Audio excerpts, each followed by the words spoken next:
Bonjour. Dans la section précédente, on a trouvé quelle était la valeur la plus probable de l'énergie dans un contact thermique quand l'ensemble des deux systèmes considérés est dans l'ensemble microcanonique, qui fait partie de l'ensemble microcanonique.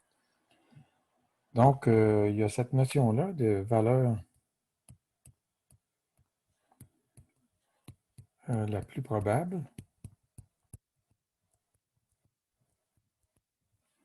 Une autre notion qui est la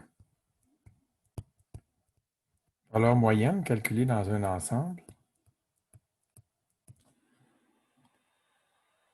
Et puis, valeur à l'équilibre.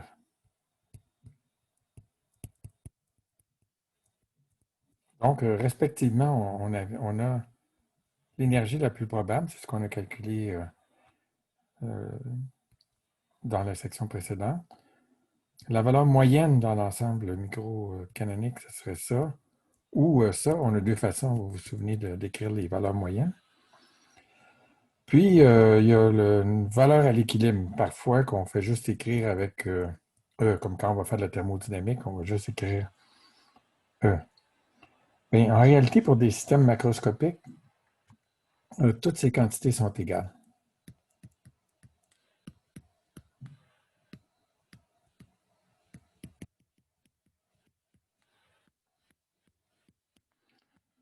Dépendant du contexte, on va utiliser une forme plutôt que l'autre, mais en réalité, il n'y a pas de différence parce que dans un système macroscopique, on va voir ça aussi un petit peu plus loin dans ce chapitre-là,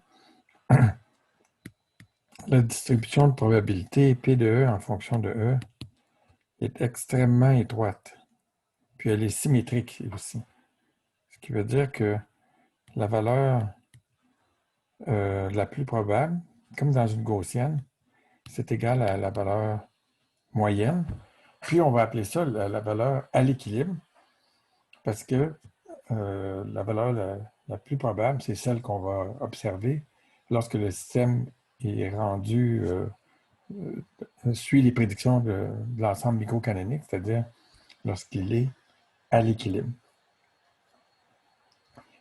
Et puis, on a vu que la largeur de la distribution, dans le cas d'une gaussienne, divisée par la valeur moyenne, c'est proportionnel à 1 sur le nombre de variables statistiquement indépendantes qu'on ajoute pour obtenir la quantité d'intérêt.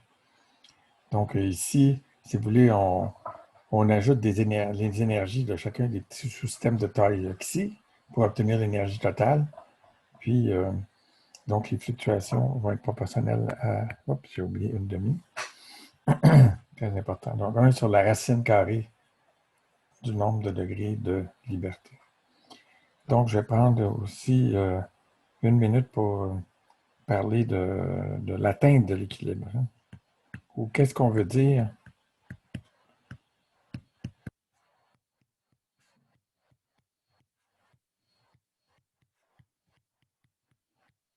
quand est-ce qu'on a que dans une expérience, quand est-ce qu'on peut dire qu'on travaille sur un système qui a atteint l'équilibre?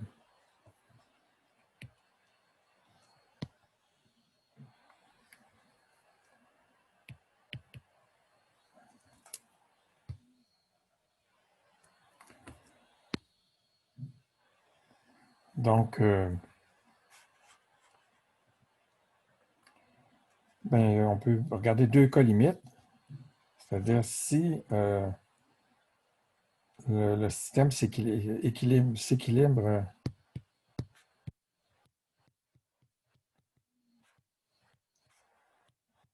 plus rapidement que le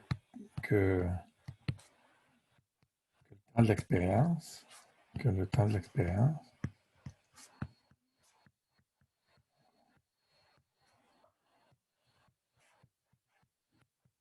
On peut dire qu'on est à l'équilibre.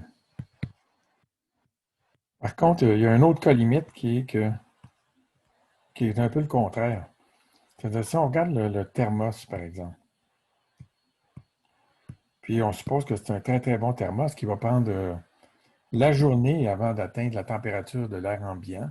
Autrement dit, qu'on l'ait mis froid ou chaud, il va garder sa température. Il va finir par s'équilibrer avec tout le reste, tout ce qui est autour de lui, mais dans un temps qui est très, très long par rapport au temps pendant lesquels on fait l'expérience. Donc, si on fait une expérience dans un temps de l'expérience qui est plus court que le temps de, de thermalisation avec l'environnement,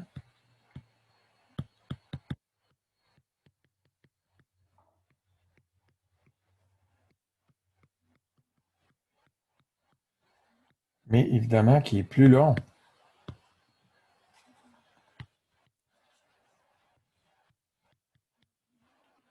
qui est plus long que le temps de relaxation à l'intérieur du système. Si on regarde dans un sous-système donné, il va, qui est petit, il va y avoir encore des fluctuations, mais si on moyenne pendant un temps qui est suffisamment grand par rapport au temps de relaxation, donc ça aussi, ça va être un régime valable. Alors voilà, c'est tout.